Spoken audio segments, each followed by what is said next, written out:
So welcome everybody to the Gallery Teachers Masterclass. My name is Joe Dale. I'm an independent languages consultant, former languages teacher. I taught French for 13 years at secondary school level and at middle school level.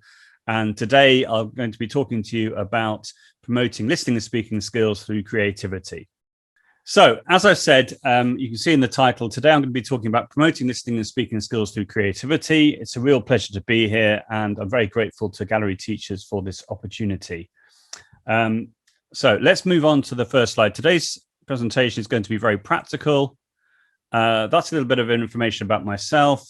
As I said, I'm a former languages teacher. I taught French for 3 years at secondary school level and then 10 years at middle school level, 9 to 13-year-olds on the Isle of Wight, which is where I live. And my Twitter handle is @JoeDale. I recently surpassed 32,000 followers. If you're not following me already and you'd like to, feel free to do so. I'd be more than happy to retweet any messages that you may have about language teaching as well, particularly related to language teaching and technology. And my email address, likewise, is there as well, joedale@talk21.com. So if you want to send me an email message after today, feel free to do so. I would love to hear from you. So let's go on to the next slide. This is the workshop agenda. As you can see, we're going to be talking about a number of different free web resources and tools which can be used to practice listening and speaking skills in any context.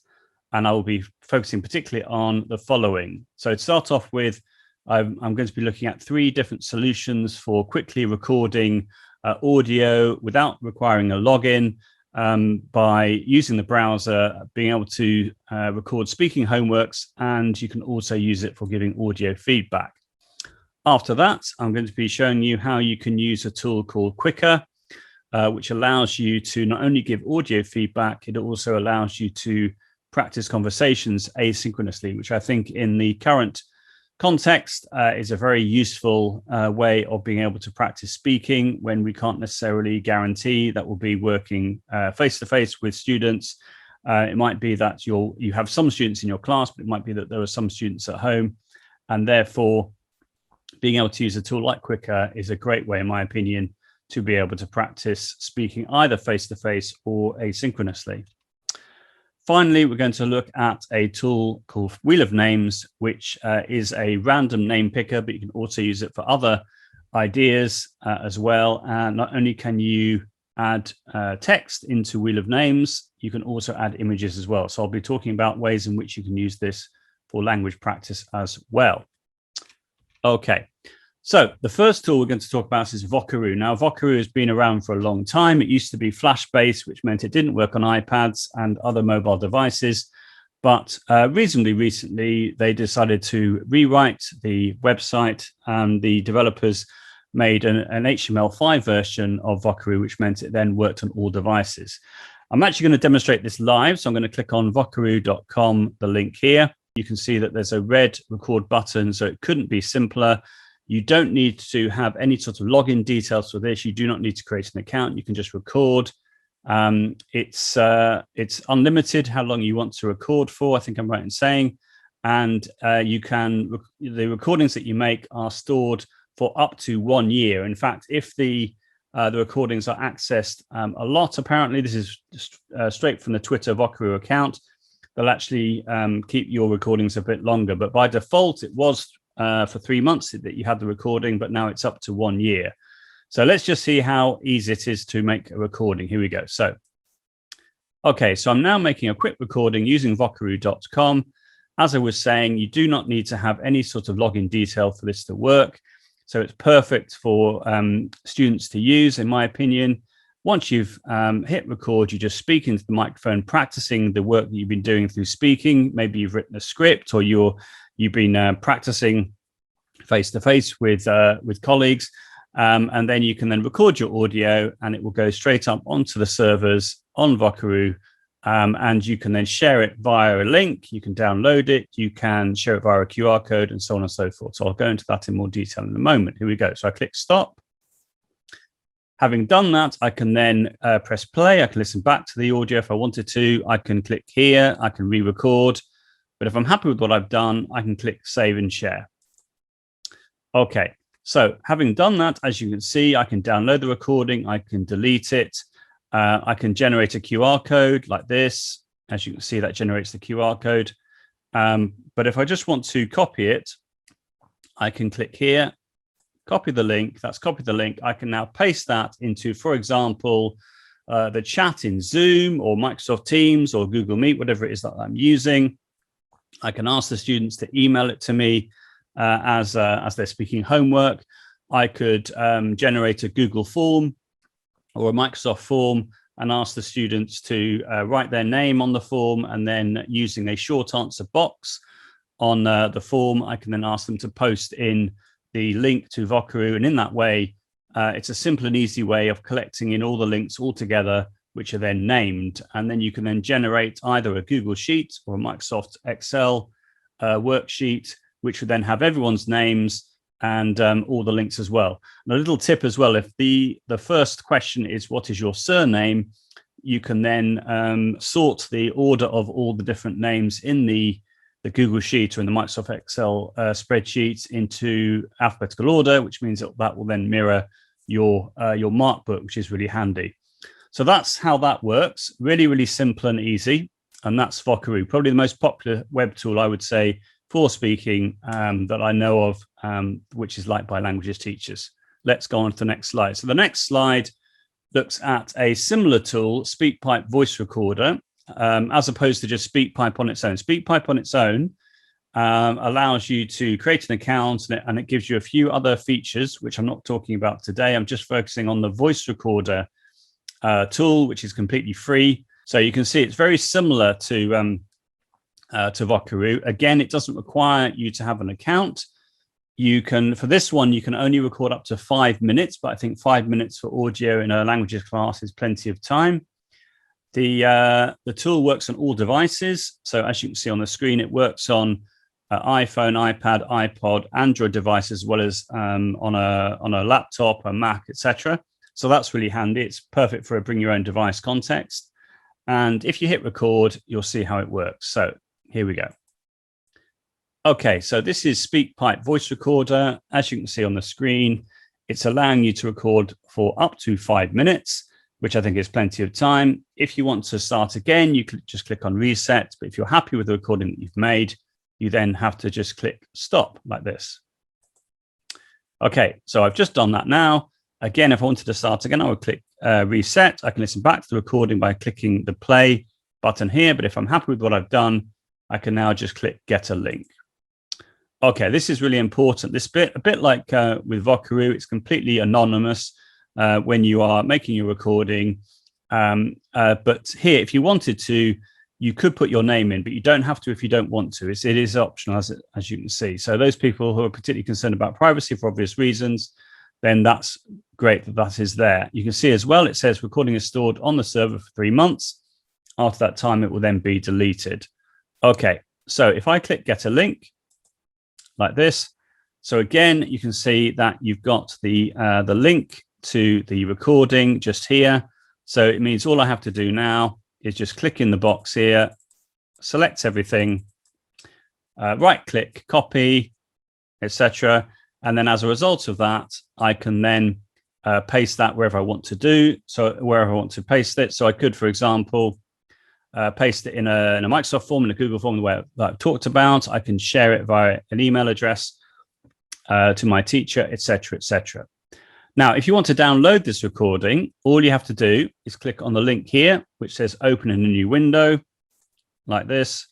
And now you can see that you've got the download button, which is really handy. So if I were to click download, I would be able to download the recording, which would be an MP3 file, and that would download straight to my computer. So if the students have made a recording for you that they share with you via Speakpipe, you can download that recording so that when it's deleted from the servers after 3 months, you've still got that recording. And then once you've downloaded it, you could upload it to somewhere like OneDrive, if you're working in a Microsoft environment, or Google Classroom, etc., etc.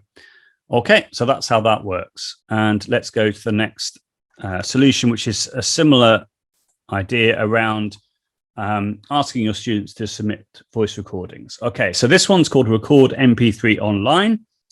It is similar to Vocaroo and Speakpipe, but the main difference is that you do have to create an account for this one as a teacher, but the students do not need to create an account. So again, I'm going to show you how this works. And here we are. I do need to log in. Okay, let's just get rid of that message there. I'm already registered. That's fine. I'll now move. Yeah, here we are. So as you can see, it's already remembered my login details, which is great. So I'm just going to click log in. And there we are. Now, here, what you have to do is you have to click on audio folder on the left-hand side, or you can click where it says click to go to my audio folder here. So I'm just going to click here where it says audio folder. And as a result of that, you can see that you have the get public link here, and you've got record audio here. So if I click record audio, you can see here it says record audio and it says ID. Now, you don't have to put in an ID for this. This is just an ID which you decide with your students on what they're going to put. So you could, for example, get them to put in their initials, but it's absolutely up to you. And you don't have to put in an ID at all. You can just leave it blank. Under name, again, that's your decision on what you do. You could ask them to put in, say, their first name, or you could ask them to put in a nickname, whereby you have, let's say, a Microsoft Excel spreadsheet, or you have a Google sheet whereby you've got all their real names and then you've got their nicknames. You know who, for example, Mickey Mouse is or Donald Duck is, et cetera, et cetera.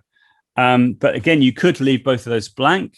But if you then do that, then you'd have to get them to identify themselves in some way, unless you can recognize all your students from their voices. So one option would be to ask them to say their name at the beginning, or again, a nickname or an ID or whatever it might be that you want to do. So like with Speakpipe, Record MP3 Online also allows you to record for up to 5 minutes, and you can download the recordings as well. So I'll show you how this works now. I click here. Okay, so we're now recording. This is Record MP3 Online. As you can see, I'm able to record for up to 5 minutes. It will produce an MP3 file, which will be saved automatically in my audio folder. And when I share the public link with my students, it means they can also record audio, and it will also go to the same public folder. So it's really a simple way of being able to get your students to submit audio all in the same place. So from the point of view of practice their speaking, they'll be doing all the traditional things they would normally be doing in class, rehearsing their speaking, be it a role play or a presentation. And by doing that, they're then able to record their speaking. So it's not just sort of going off into the ether, as it were. They're recording it as a permanent recording, which means they can then share that with the teacher. The teacher can then take that in and then can assess that and give them a grade, or give them points on how they can improve. And they can also use it to show progression as well, from the point of view that they can make a recording at the start of the year, and then let's say 6 months in, they can play back the recording and ask the students to improve on the recording that they've made already to make it even better. And by doing so, you could then show an example of progression in their speaking. Right, so I've just recorded now for 1.5 minutes or so. I'm going to press stop. Okay, so now if I wanted to, I could record again. I could listen back to the recording that I've made, similar with the other tools I've just shown again, or I can just click upload. So by uploading, it's uploading right now. It's then going to convert it into an MP3 file. And as you can see, it says uploaded successfully, and there it is. So again, I can then click play. I can download that recording, and I can click delete. Now, by doing this, it's, as I said, it's a really simple way of being able to submit recordings. The next thing for your students is you would click get public link. Okay. And then all you have to do is you just copy this link by clicking here. And then you would then post that link wherever you'd want to post it. You could post it in the chat, for example, wherever it is that you want to post it. The children would then click on that link and would then be able to get the same recording player that we just saw. They would then be able to submit their recording like that in the same place that I've just shown you already, and you're good to go. If you wanted to stop them sending in any audio, once, say, the period of the homework had elapsed, you could get them. You could then click on reset public link, and that means the link will no longer be valid. Or if there's anyone that was being silly with that link, then you could get them to reset. You could reset the public link yourself as well. From the point of moderation, obviously, you would tell the students not to share that link with anybody else. But if there is any silliness, then the only person that would see that audio would be you as the teacher. And you can always delete the content. You can download the content and so on and so forth. So a really simple way, I think, of asking students to submit it. So there we are. That's how that works. So those are 3 separate tools, all of which are free, all of which don't require the students to log in or make an account. So that's really good. And are also all really easy for recording audio and sharing it with the teacher. And this one is a little bit different. This one is called QWIQR Conversations, or officially it's QWIQR, it's the website, but the QWIQR Conversations is a feature which I'm going to focus on right now. So with this, I've actually made a little video tutorial here, which I made using Loom, which if you haven't seen before is a free tool for making screen recordings, including your voice and anything that's on your screen. So very, very useful for making multimedia versions of your presentations or describing how to use a web tool, etc., etc. And I'm going to show you how this works. So the first thing you need to do is you need to have an account. I do have an account. So I'm going to click here and click sign in. And then, as you can see, you can sign in with Google or with Microsoft.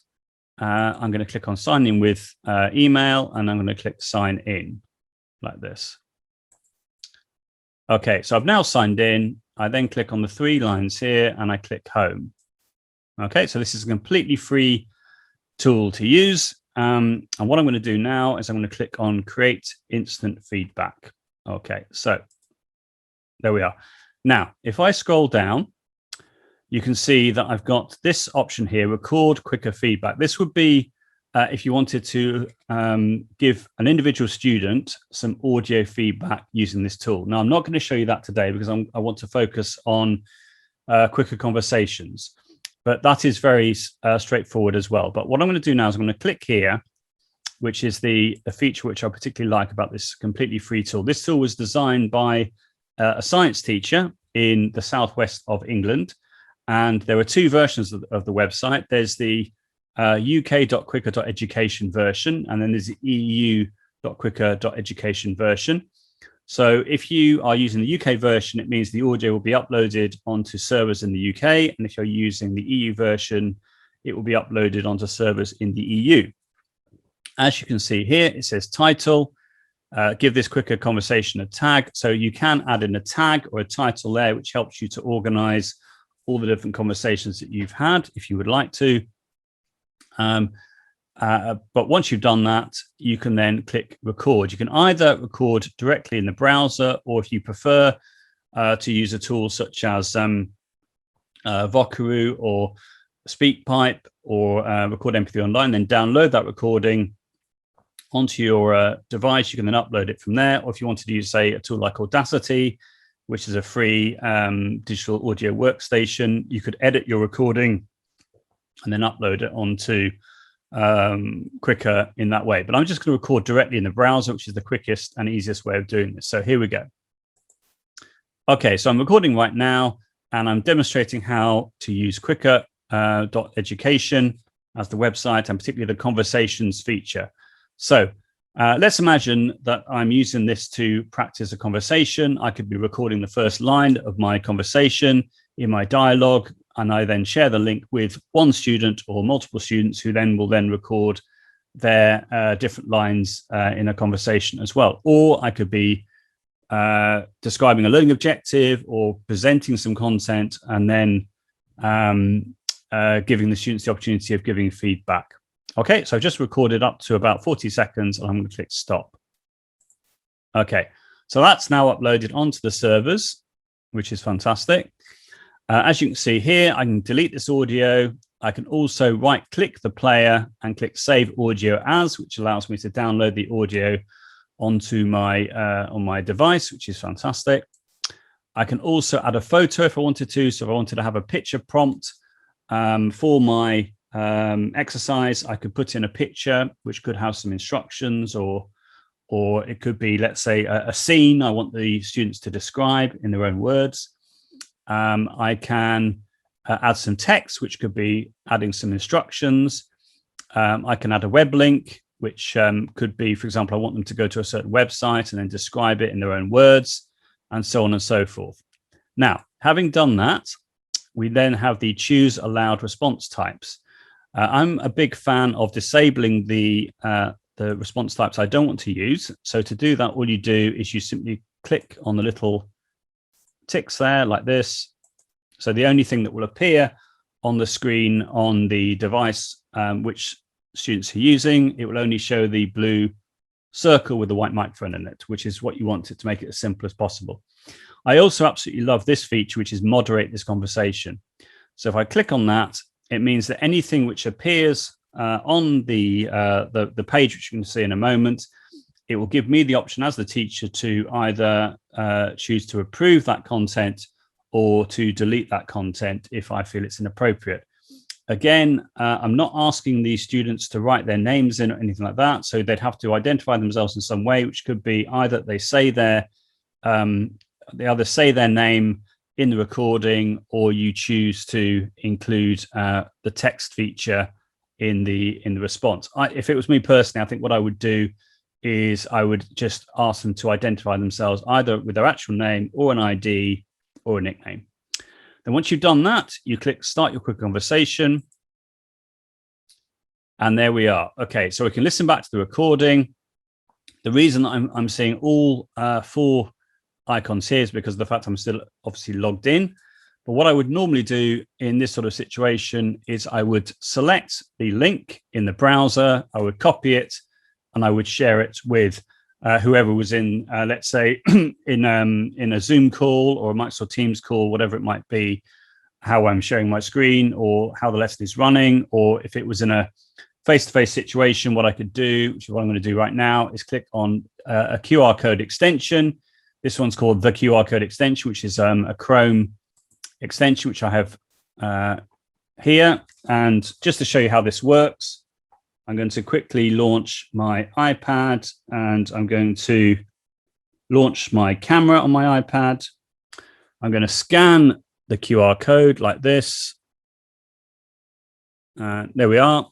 I've now got a little pop-up that's appeared on my iPad screen, which means that it will now appear. And if I show you this, can you see I've got just the blue circle? And that's because I'm not logged in on my iPad into the QWIQR website. So now what I can do is I can tap on the blue button on the interface and record a response to show you how it works. Here we go. So I have to click record, give permission for the microphone, and away we go. Okay, so this is somebody else. I could be anywhere in the world recording some audio to add to this thread. So as I've mentioned, this could be used for conversation practice. So I could give the link to one student and I can have a back and forth conversation, or I could set up a link for 2 students to use, or I could, for example, share a link with a group of students, say in a breakout room, and they could give a summary of what they've been talking about in the breakout room. Or you could ask one question to the whole class and they all give their separate responses. Really, really nice, I think. So then I click stop. It uploads onto the servers. And as you can see there, it's appeared on the screen. And as I mentioned, I've got the approve and the delete option because of the fact that I turned on moderation. So I can listen back to this. Here we go. Let's have a listen. Okay, so this is somebody else. I could be anywhere in the world recording some audio to add to this thread. So as I mentioned, this could be used for conversation practice. So I could give the link to one student and I can have a back and forth conversation, or I could set up a link for 2 students to use, or I could, for example, share a link with a group of students, say in a breakout room, and they could give a summary of what they've been talking about in the breakout room. Or you could ask one question to the whole class and they all give their separate responses. Really, really nice, I think. Okay, there we are. So that's the recording. I think that's absolutely fine. So I'm going to click approve. As a result of that, anybody else who has access to that link will then be able to hear the audio. But if you wanted to have it set up so that you have moderation turned on, but you don't approve any of the audios, but you get to listen to all of them, then that would be a way in which you can collect in audio without the other students being able to hear each other. But if the idea is that you want the students to hear each other's work, then obviously if you click approve, then that will then happen if they have access to that link. Hopefully that's nice and clear with everyone on how that works. Now, once you've had all the audio handed in, you can then click on the padlock option here, and that will then allow you to lock the conversation, which means that the link will no longer be accessible. You'll no longer be able to add audio to that link. So that's what I'm going to do right now. And there we are, I've locked the conversation, and that's QWIQR conversation. So I really would encourage you to have a look at that, because I think it's really brilliant for practicing speaking skills asynchronously, or you could use it in a face-to-face context, or in a remote context, or a hybrid context. For those people who are fans of Flipgrid, Flipgrid is a similar tool which allows you to record audio and video and gives you many, many other options. If you're looking for something really simple and easy, which is also free, I think that QWIQR is a great solution for this. Right, here are some examples of how different language teachers have been using QWIQR. So for example, top left there, you've got Karen Longman, who is a languages teacher from the International School of Monaco. And in her school, she is using iPads, they're one-to-one iPads. And so she's using Pages, which is similar to using Microsoft Word, but in an Apple equivalent. And what she's doing is she's using QWIQR in conjunction with Pages to get her students to practice their listening, grammar, and thinking skills all in one go. You then got Invocad MFL. That's the head of department there is Sarah Bell, and she's the person who tweets from that account. And as you can see, she's using it for live marking some work with her students, which is fantastic. You've then got Turnbull Modern Languages on the right-hand side there. That is, again, a school up in Scotland, as is Invocad Academy. And here they're using it for face-to-face classroom dictation races and translation races. Clearly, you'd have to make sure they were COVID secure to do that. But I think that's also a really nice idea in the right context. You've then got Claire Wilson, bottom left, who's using it for speaking homeworks, in this case for German. And she's saying how much she's enjoying using that, which is great. Miss Burke is doing the same thing for Spanish. And as you can see here, she's saying, I particularly like the emphatic hola señorita at the start of each recording. So by using QWIQR, it's really simple for her to get her students to do recordings and then send them in. And then you've got Vincent Everett here, who is a head of department in the east of England near Norwich, and he's using it for voice-to-voice dictation. So as you can see, they listen and repeat back a bit longer each time until they can do the whole text or summarize it or answer a question. Simple, spontaneous responses, not a presentation, just like in the classroom. So one of the questions that came up straight away when we first went into the pandemic was, how do you practice speaking if you can't be face-to-face in the classroom? And so the idea of this presentation is giving you some ideas on how to do that, and to have a focus on creativity as well. Okay, so those are a few ideas there. Here's another idea for using QWIQR and Vocaroo in relation to audio feedback. So the idea here is that you can create a praise postcard. Let me just give you a flavor of how this works. So this is Karen Longman, who I just mentioned a moment ago, who a few months ago made a little video here. I'm not going to play the whole thing right now because I don't have time. I'm just going to pause that now. In this video, what she's done is she's shown how you can take a template, which was designed by Mr. L. Peachy, who's an assistant head teacher in the UK, to create a postcard, and then you would then record some audio attached to a QR code, attach it to the postcard, download the postcard as an image or as a PDF, and then share it with students via, say, Microsoft Teams or Google Classroom, or however you want to share the content. So you've got the link to the video here. So if you are using iPads, then that would work perfectly. But if we go back for a second, I'm going to show you how this can work actually live right now. So what Karen did very kindly was she made a PowerPoint version of the praise postcard, and she also made a Google Slides version. So just to give you a flavor of how this would work, this is the original, and I've made a copy for everyone on the presentation slides as well. So I could replace the 3 dots with a name like this, and then I could go, for example, back to Vocaroo like this, and I could start again, and let's just start again. Here we go. So as soon as you click the start again, it will start to record. Here we go. So this is an example of a praise postcard using Vocaroo. I could use QWIQR as well to generate an audio QR code, but Vocaroo is even quicker, I think. So by doing that, I can record my audio, export the QR code, and attach it to the image like this. Okay, so I've just done that. I click Save and Share. I click QR code. I click Save QR code. Click Save. It downloads the QR code. I go back to my praise postcard, and I can literally drag and drop the image as I'm using Chrome. I can then obviously resize it and make it look nice and neat. And I can get rid of the that little box behind, so it looks great on the page. And then the idea is then you click File, Download, and I can either download this page as a PNG or a JPEG or a PDF, and then share it with the students in that way. There we are. That's how that works. So the idea is that, let's say a student's done a particularly good piece of work, and you record your voice describing what a good piece of work that they've done, and share it with their with your students. And particularly, I think during the pandemic, I think the students being able to hear their teacher's voice, I think, can be another really nice thing to do.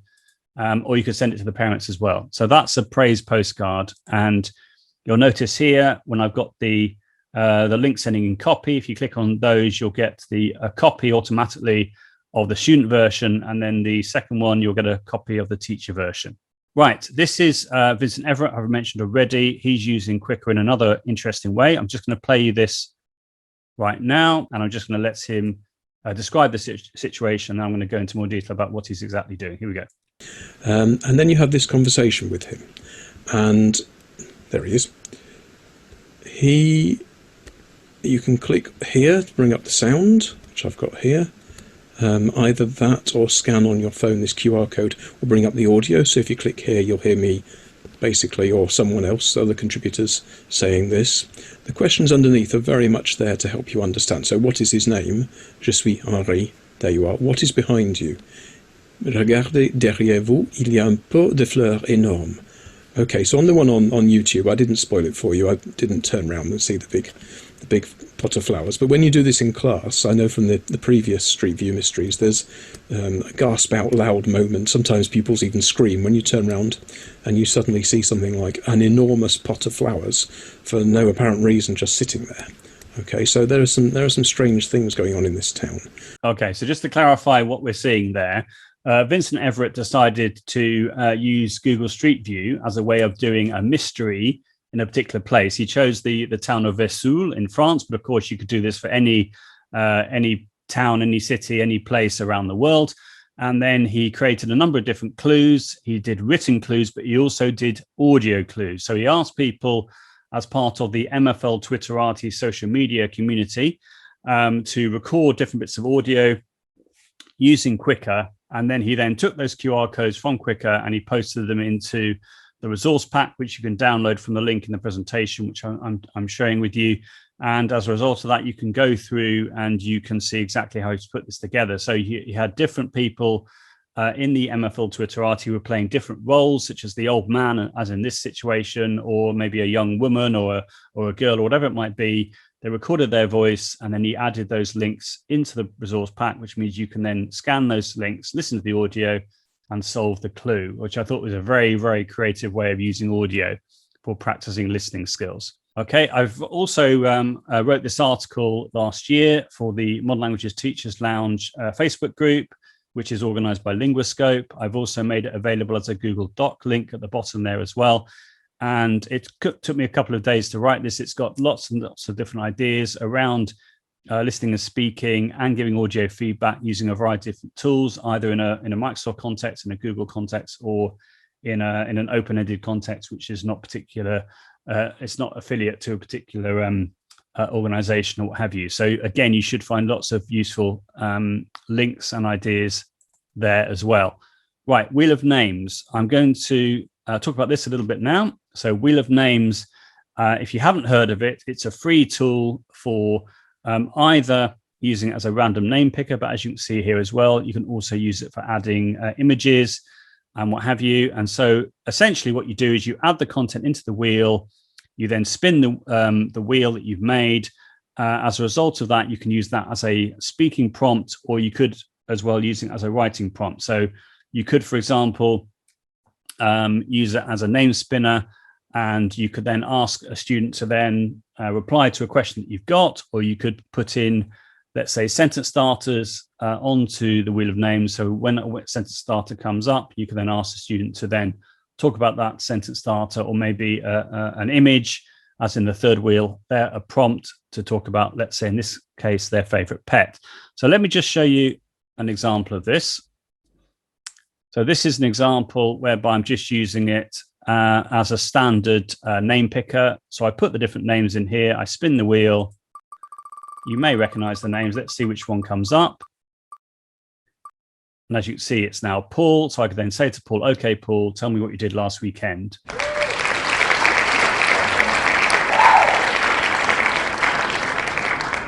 Okay, you can get rid of the sounds as well if you want to, and the confetti, but that's essentially how it works. Now, let me show you how you set this up. Right, so if I click new here to have a brand new one, this is the sort of the random names that you get. So I can then delete all those. It then goes gray, and I can start putting in, as you can see, random items. So that's how you add the different names in, or you can just copy and paste the content you want to add into this box. If I want to add an image, I can click here, and I can now quickly add an image. So here, for example, I could add an image which I've got from Bitmoji. So I could add in different content that way.